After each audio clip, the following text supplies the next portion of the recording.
In societies like ours here in the United States, where we believe we live in a democracy and we have a free press and there can be no propaganda, in fact, we're the most propagandized people in history because the type of propaganda that's waged in Western democracies is waged by commercial advertising, marketing, and especially public relations. Right now, one can't leave one's house, I should say one can't leave one's bed without encountering public relations. So this sort of notion of how it affects everyday life is that everyday life itself has become permeated with messages which are designed to influence thought and behavior.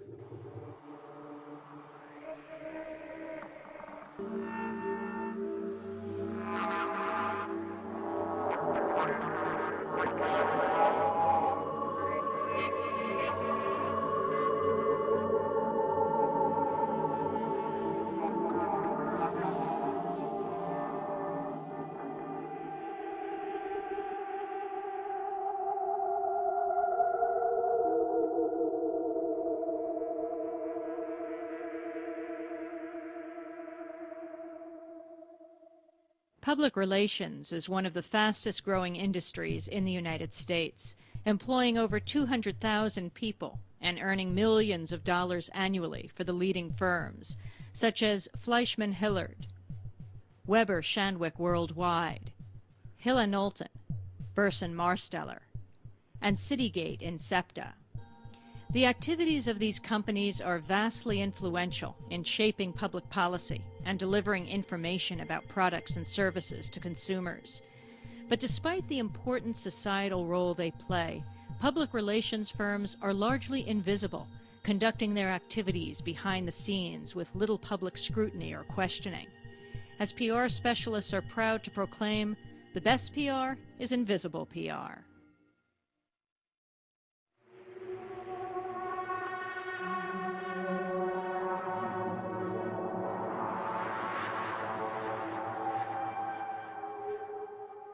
The public relations industry is a multi-billion-dollar business owned by the advertising industry, and its job is to manipulate public opinion, news information, and public policy on behalf of its clients. No wealthy individual, corporation, or politician makes a move without PR consultants. The tobacco industry, the chemical industry, the petroleum industry, the logging industry, the mining industry, the drug industry. These are the industries that fund most of the propaganda campaigns. Most of the money that's being spent in public relations is being spent by large corporations, large government organizations, government bodies. So what that means, obviously, is in everything in culture, whatever has the largest influx of cash is going to have more power. So that means that some voices are going to be louder than others.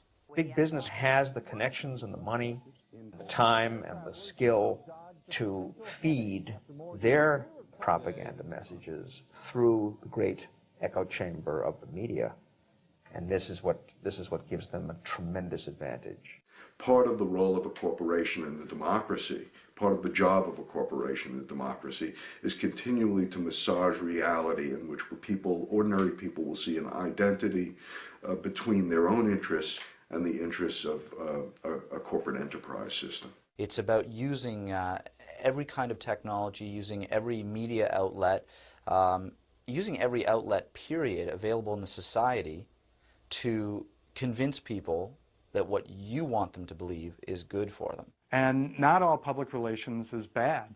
Some of the public relations techniques that early practitioners like Ivy Lee developed, such as news releases and news conferences, are fairly benign, and libraries, bookstores, hospitals, nonprofit organizations use various public relations techniques. But what we should really be concerned about are the nefarious, deceptive, powerful, hidden public relations strategies and tactics that are used by industry.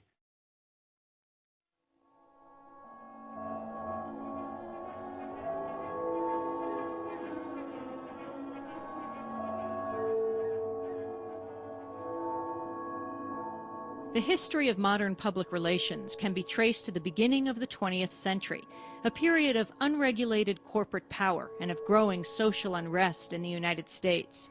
Industry began to use public relations to improve its image and protect itself from the threat posed by a labor movement that was well organized and increasingly militant. When President Wilson's administration faced strong public opposition to American entry into the First World War, it brought together the leading journalists, advertisers, and writers to orchestrate a propaganda campaign to curb dissent and persuade a resistant population that war was both necessary and desirable. This successful demonstration of how popular resistance could be overcome was a lesson well learned by both government and business. Wars have been sold to us for almost a century by this government through the very canny use of PR techniques. It starts, of course, with World War I. The first time that propaganda had been used so extensively on the state level, and it was to persuade a resistant population of the absolute need for that conflict with the Germans. Woodrow Wilson had just won re-election on the slogan, "He kept us out of war." So 3 months after the new year begins, the one who kept us out of war is leading us into war. And so there was a feeling that it would be necessary at the very least to explain to Americans why this dramatic shift of policy, and I would add shift of policy that went against what was understood to be public opinion. So the Wilson administration started what's called the Creel Committee, the Committee on Public Information. And involved in that committee were people who we now know as the originators of public relations, people like Edward Bernays. And looking back on it today, it all looks sort of silly. We see those posters of the Huns with the bloody bayonets, the implications of baby killing.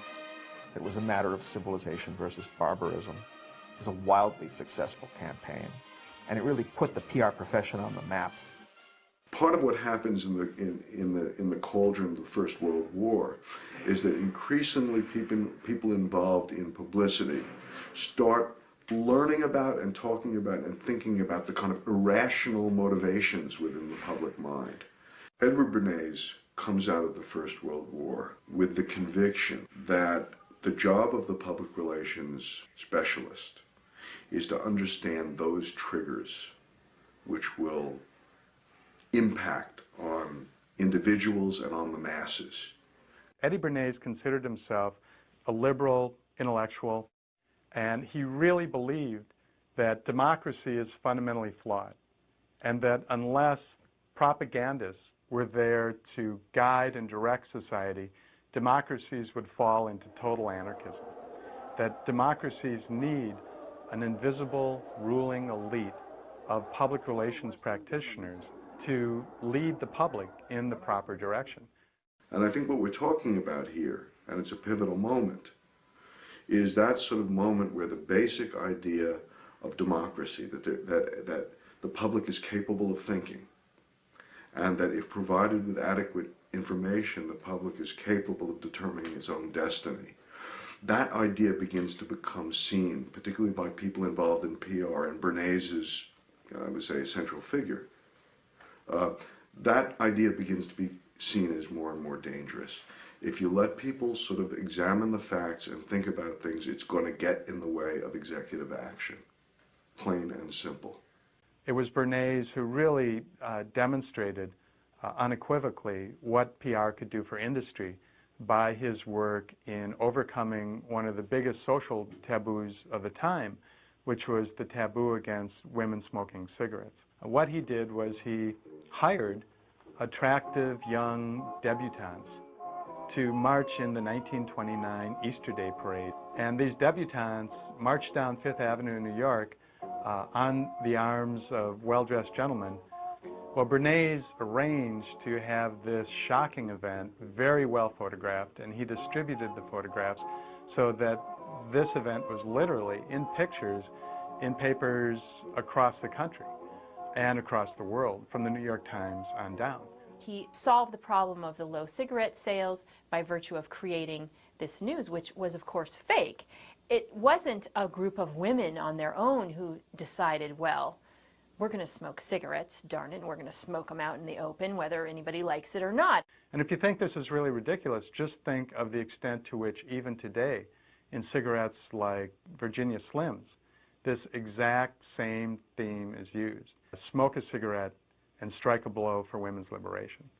So this is the sort of brilliance that Bernays brought to the industry, and this is the sort of event that really hammered home to corporate America that learning these invisible manipulative tricks, hiring public relations experts like Bernays, could open, in this case, billion-dollar markets. Edward Bernays' ability to get his manufactured event onto the front pages of major newspapers convinced the business community that the news, not advertising, was the best medium to carry their messages to an unsuspecting public. Currently, according to some estimates, more than 50% of what we think is news is actually instigated by the public relations industry. PR professionals measure their success in terms of how well they can insert their clients' messages into the continuous flow of news and information while their own activities remain out of view.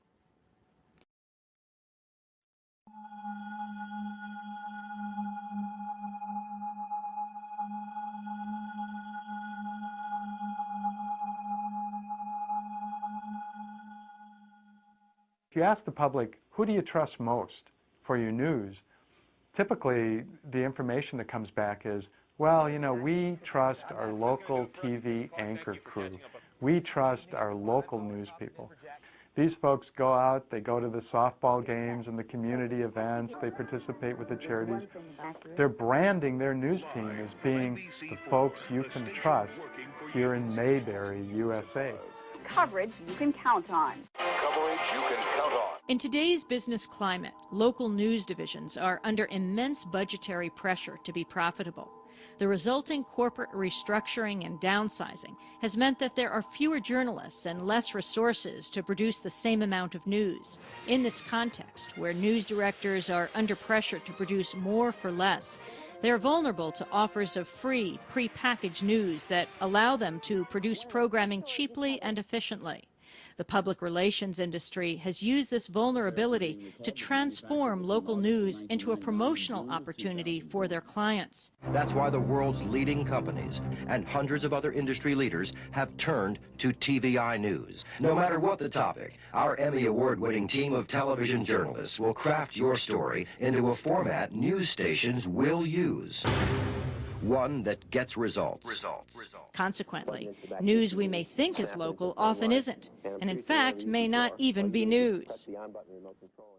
So this is like a dream come true for the PR people, because they can provide camera-ready content to the TV stations, whose staff are too, broke and too inexperienced and too lazy very often to do real news. So they take material from PR firms and they stick it in front of the audience as if it were stuff that they've done themselves, as if it were real news. The best example that I can think of is the video news release. A video news release is a pre-packaged news story that's been developed, written, produced by a public relations agency. Ideally, it should look exactly like the 6 o'clock news. Researchers have discovered a compound extracted from the seeds of red grapes called activin that inhibits and even kills human cancer cells while increasing the growth and health of normal cells. And the extract is already available in dietary supplements sold in drug and health food stores. The video news release about grapeseed extract was picked up by a number of stations across the country, including KNBC News in Los Angeles. And a major breakthrough in the fight against cancer, and it involves something that you might have in your kitchen right now. In News for Your Health this afternoon, a new study indicates that grapes may help save your life. But as our Dr. Bruce Hensel tells us, it's not the part of the grape that you might suspect. Tell us, Dr. Bruce. Grapes may look out of place in the lab, but a new study shows that grape seed extract may prevent the growth of cancer cells. The substance is already available in supplements. The research findings... It's a story wholly created and produced by the public relations industry, by former journalists now in PR, putting together news stories on behalf of the drug industry, the petrochemical industry, the chemical industry, whoever, at a cost of $25,000 to $250,000, providing them free to TV news directors who air them, and they do air them, with absolutely no labeling or indication that this is not news. This is a phony news story. This is fake news that's been done by former journalists in the PR industry, paid for by their clients, and we're passing it on to you as news. Back to your body now. Orange juice does a body good, so you need to get lots of it. In today's Health Watch, besides being an excellent source of vitamin C, orange juice does much more. Sure, it's packed with vitamin C, but orange juice has plenty more to offer. It can help protect your heart by raising your good cholesterol. And when it's fortified, it's a great source of calcium for non-milk drinkers. And that's not all. It's also rich in potassium, which reduces our risk for high blood pressure and for stroke. There are some really obvious things to look for, and it becomes pretty clear that VNR footage is being used or that you're seeing a VNR if you know what to look for. Start noticing, particularly on local news, because we all know the local news has a limited budget. They have limited resources. So when we see a story on our local news that has all kinds of extra footage from a factory, for example, or from an exotic location, or any location that looks out of the ordinary, that is most likely VNR footage. And the news directors could easily label video news releases as footage provided by the Hill & Knowlton public relations firm on behalf of their client, the XYZ drug company. But to do that would destroy the myth of news reporting, destroy the myth of journalism. Relief for asthma now comes in the form of a pill. The Food and Drug Administration has cleared the way for a new class of asthma medications that works through prevention rather than after an attack. La Administración de Drogas y Alimentos ha aprobado un nuevo medicamento para combatir el asma. Great news for the 12 million Americans who suffer from asthma. The government has approved a new class of asthma drug. It has given approval to Accolate, the tablet which people take twice a day as part of their daily asthma management. A media system that's as debased as the one we have is all too likely to use that without comment, without telling people, and certainly without having any of the people who work in the news division looking into it to blow the whistle on this practice.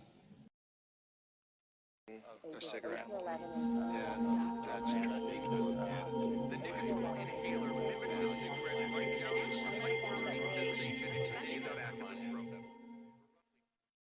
One of the ways to begin to understand this hidden industry is to become familiar with its techniques. Third-party advocacy, one of the most widely used PR strategies, assumes that when we see experts and organizations on the news, we'll take what they say at face value. Experts play an interesting role in putting together a campaign, particularly with a media campaign. Journalists want to have an expert quoted in an article that they run or a news clip that they run.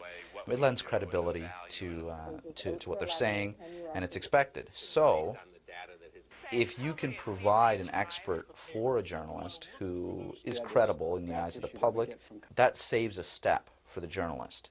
If I'm a company and my goal is to maximize my profits by selling a product, you're not necessarily going to believe what I tell you about my product.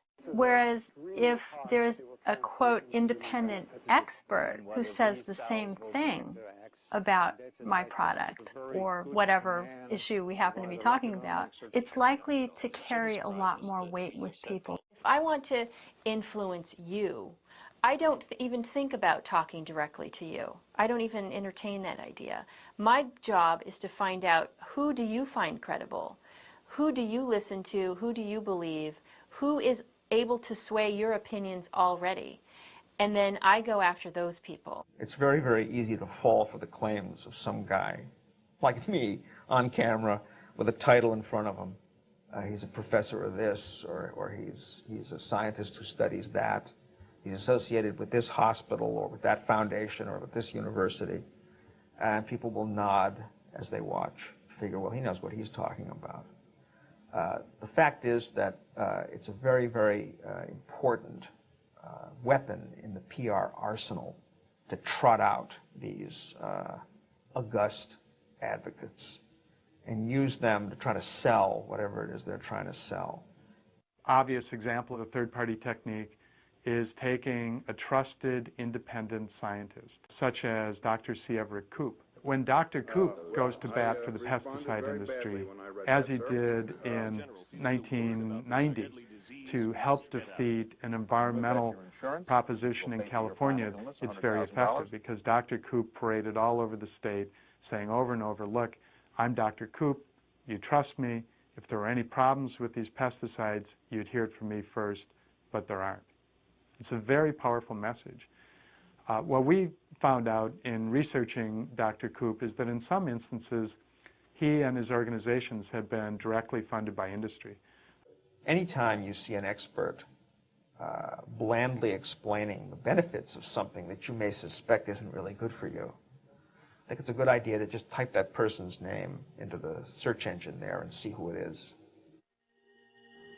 Another way to distance the message from the source is to set up front groups that appear to be neutral but are funded and controlled by industry. For example, the Temperate Forest Foundation is funded by the logging industry. The Green Earth Society is funded by the coal industry, and the Water Environment Federation by the municipal sewage industry.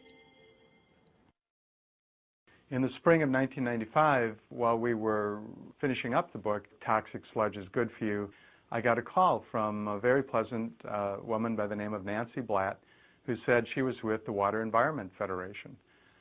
The Water Environment Federation is the sewage sludge industry.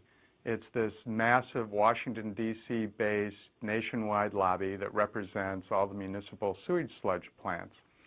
And Nancy Blatt was calling to say that she had heard we had a book coming out in the fall of '95 with this title, Toxic Sludge is Good for You, and that she was quite concerned by the title because, in fact, they don't really consider it toxic anymore, and they don't like to call it sludge. It's now called biosolids, a natural organic fertilizer, and she was very worried that if we maintained the title of our book, it might interfere with their educational campaign funded by the Environmental Protection Agency that was going to convince farmers across the United States to take sewage sludge and spread it on farmland. They actually sponsored a contest to come up with this Orwellian name, biosolids. They invented the name, and then they went about moving the name into the dictionary and ensuring that the dictionary definition of the name would not include the word sludge. No matter how cynical you think you are about public relations and what it's involved with and which issues it's working on, you really can't keep up with the public relations industry. There really is a campaign telling us that toxic sludge is good for us.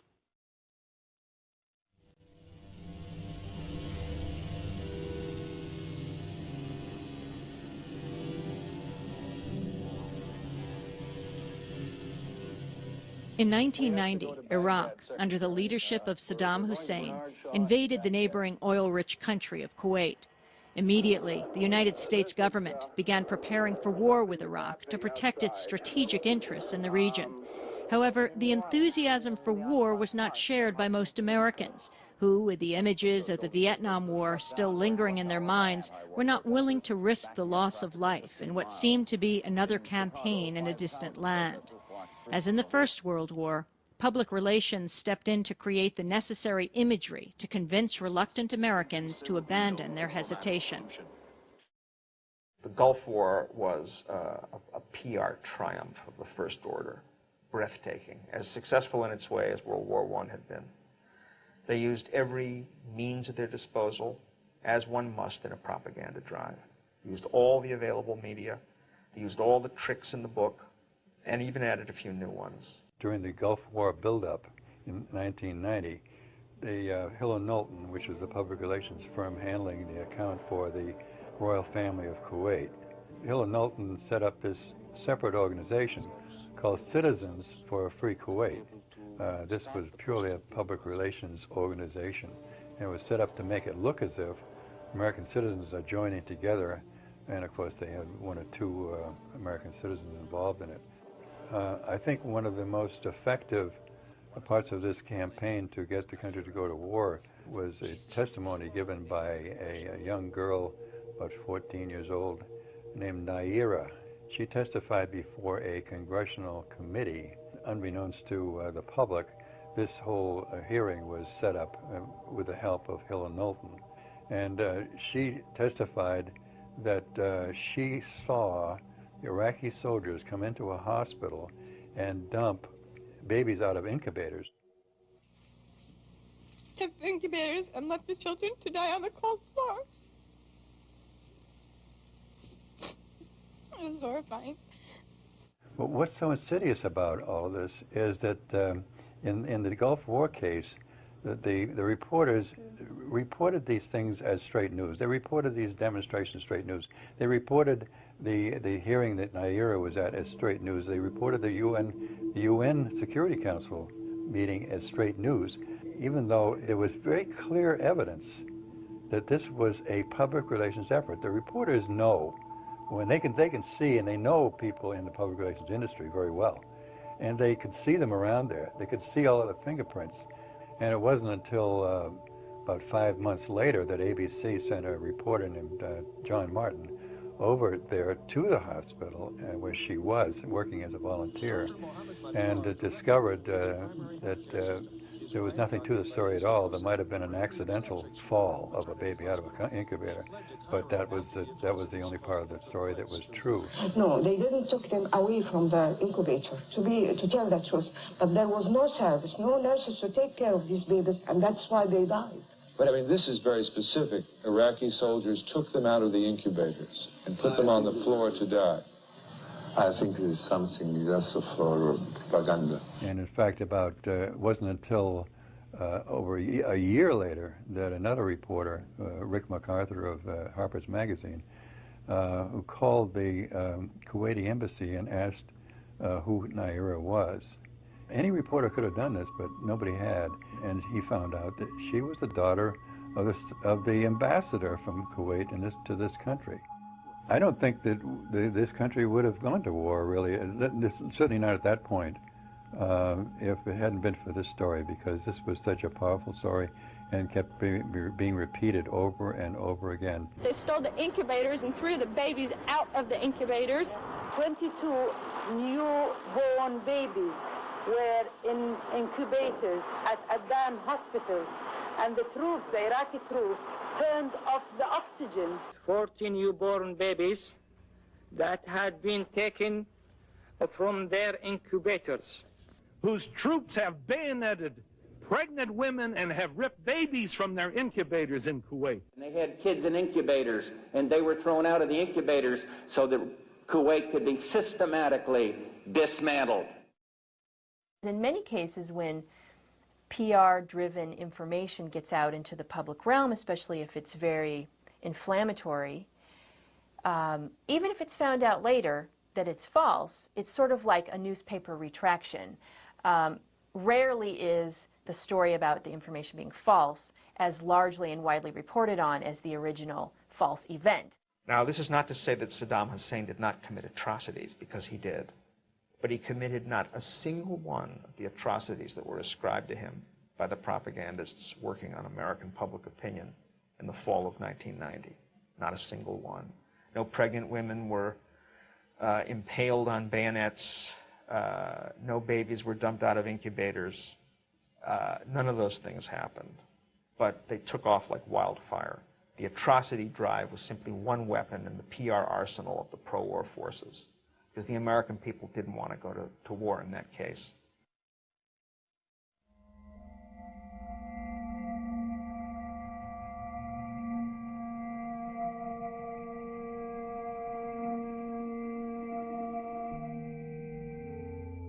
In today's corporate culture, major PR firms promote crisis management as a necessary business expense.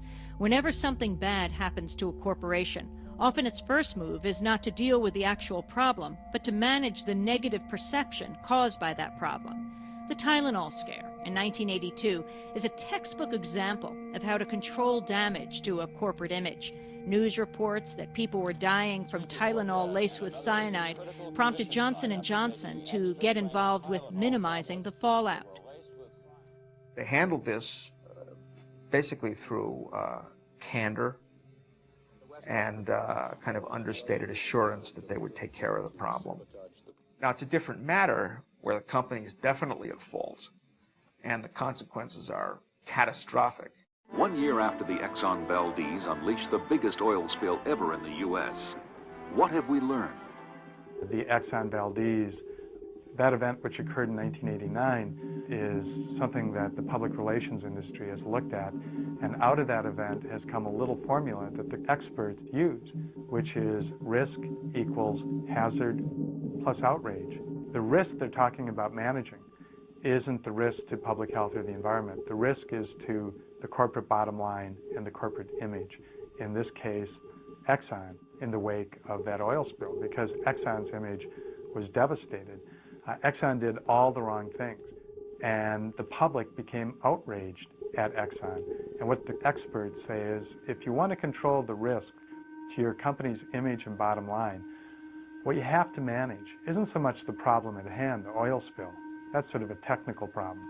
It's the public outrage. The problem Exxon made here wasn't so much that they spilled all this oil, it was that they responded improperly. They looked callous, they looked arrogant, they looked like they didn't care, they didn't give a damn. What they should have done, some experts have said, is the CEO of Exxon should have flown as quickly as possible to Valdez, Alaska, and should have been photographed holding an oil-soaked seabird as part of the effort to clean up these seabirds, crying into the camera, apologizing profusely, and explaining how stunned, hurt, chastened, and changed Exxon was. What corporate America learned from both the success of the Tylenol case and the failure of the Exxon Valdez debacle is the necessity of short-term damage control to protect profits from negative publicity. But they also learned that it is not enough simply to respond to crisis, that the most effective PR would prevent the crisis from occurring in the first place, and that long-term preemptive planning was necessary. The response of the food industry to the Tylenol Scare of the late 1980s is a classic example of this preemptive strategy. Tylenol was a pesticide that the apple industry used that should have been banned by the Environmental Protection Agency, but wasn't. CBS did a report which exposed the fact that the EPA had failed to get Tylenol off the market. And this looked like just a tremendous victory for the press, for this environmental group, and for public health and safety. I mean, isn't this how it's supposed to work in the textbooks? The government is failing to get a carcinogenic pesticide off the market, crusading environmental activists working with the leading investigative TV show of the day, 60 Minutes, expose this to the American people, who launch a spontaneous boycott of apples, forcing the Uniroyal company to pull this pesticide off the market and the apple industry to renounce the use of it. Let the fear stop here. Well, unfortunately, what looked like a victory for environmentalists and a victory for public health has become just the opposite. The lesson that Tylenol taught the food industry is that free speech, when exercised by citizens and public health advocates, is dangerous. Consequently, they moved to enact legislation at the state level to make sure it would not happen again. Lobbying on behalf of the apple industry, the American Council on Science and Health sought to bypass the First Amendment by getting food disparagement laws on the books in most of the Farm Belt states. This legislation stipulates that anyone can be taken to court for publicly criticizing food products. Well, these laws sat on the books until April of 1996, when Oprah Winfrey decided to have a TV program on mad cow risks in the U.S. 100,000 cows per year in the United States are fine at night, dead in the morning. The majority of those cows are rounded up, ground up, fed back to other cows. If only one of them has mad cow disease, has the potential to infect thousands. Remember, today, the United States, 14% of all cows by volume are ground up, turned into feed, and fed back to other animals. A month later, Oprah Winfrey was sued by millionaire cattle feedlot owners in Texas under the Texas Food Disparagement Act. Oprah Winfrey is heading for a showdown in a Texas courtroom Tuesday. Winfrey is being sued because of something she said on her highly successful talk show. This was like a shot across the bow of the U.S. media, and the message was simple. Look, if you do like Oprah did, and you publicize the issue of mad cow risks in the U.S. and how the government is failing to protect us from this disease, you may end up dragged into court, forced to spend millions of dollars on legal fees and years of your life fending off a lawsuit brought under food disparagement laws. These lawsuits dragged on for 5 years, and while she won her court case, the Texas food disparagement law remained intact. While Oprah Winfrey ultimately won the suit against her, this highly visible attack served its true function: to intimidate journalists to shy away from reporting responsibly on important public health issues for fear of expensive and time-consuming lawsuits.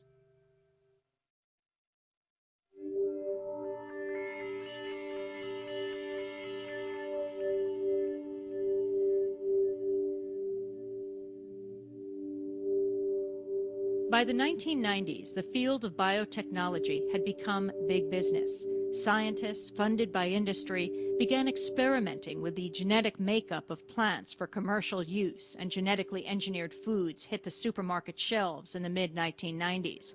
PR has continued to play a significant role in shaping public opinion about this technology ever since, particularly in the news. Just the words genetically modified foods are very scary to some people. Often they don't realize there's an excellent chance they're already eating genetically modified foods and just don't know it.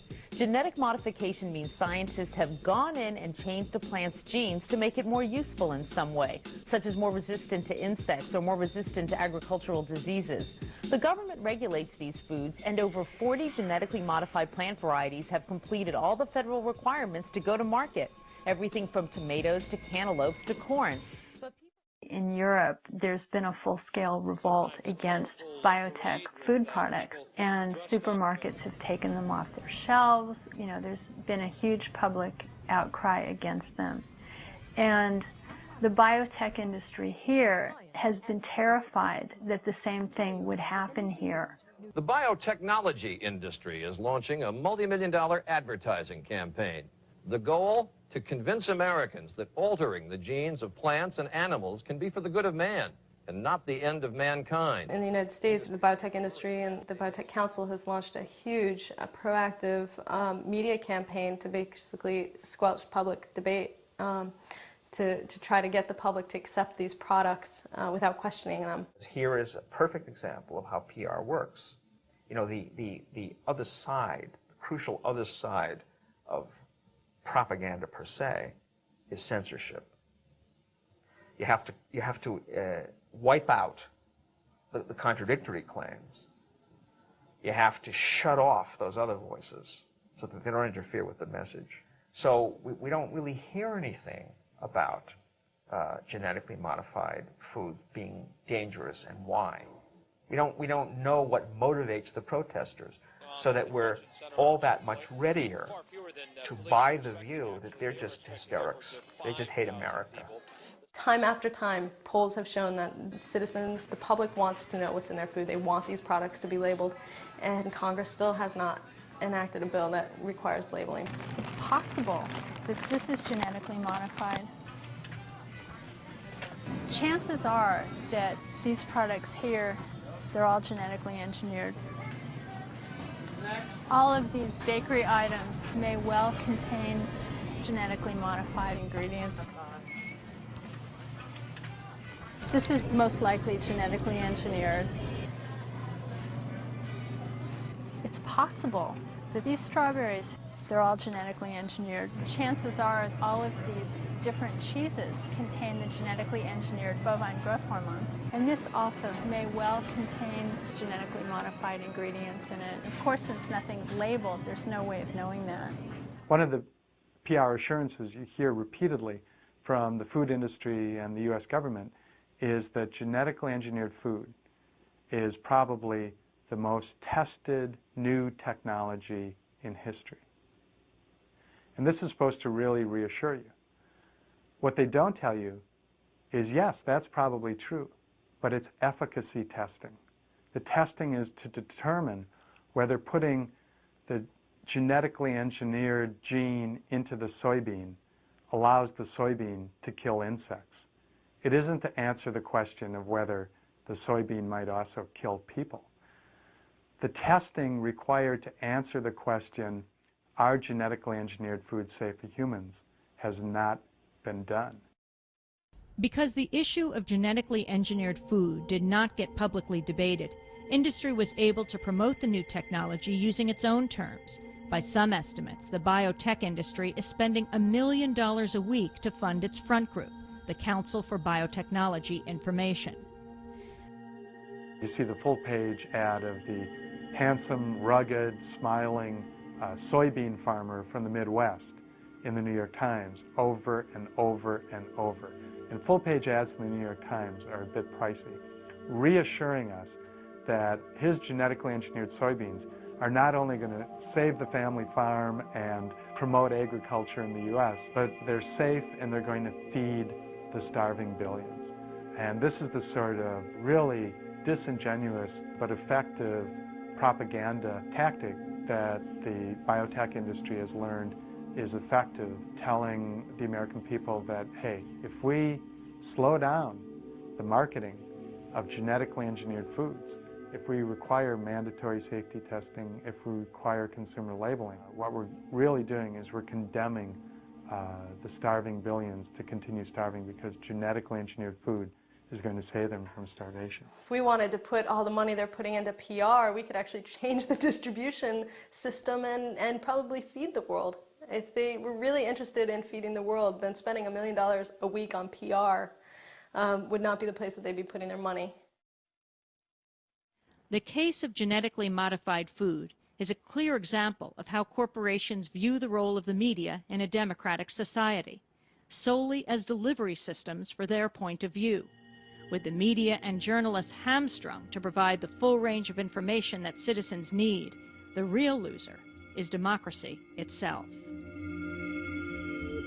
I think we really need to disabuse ourselves of the notion that we can just turn on the radio or turn on the TV, get our news fix for the day from our favorite source, pick up our favorite daily newspaper, and that's enough. That's not enough.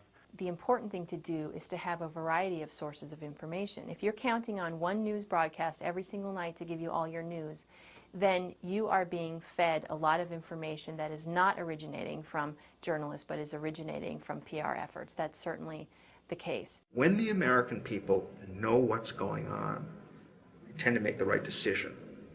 They tend to see things pretty clearly. And that's a big if, because we do live in a system that's inordinately dominated by corporate PR practitioners and so on. A system that's really made to keep the people in the dark. If we're going to talk about changing sort of and challenging the propaganda apparatus, the only way to do it is for the communications system and for the tools of public expression to become things that are more and more in the hands of ordinary people. I mean, unless we begin to have a more democratic creation of a media environment, the current system is not going to change. But I think the possibility is there, and the tools are within reach.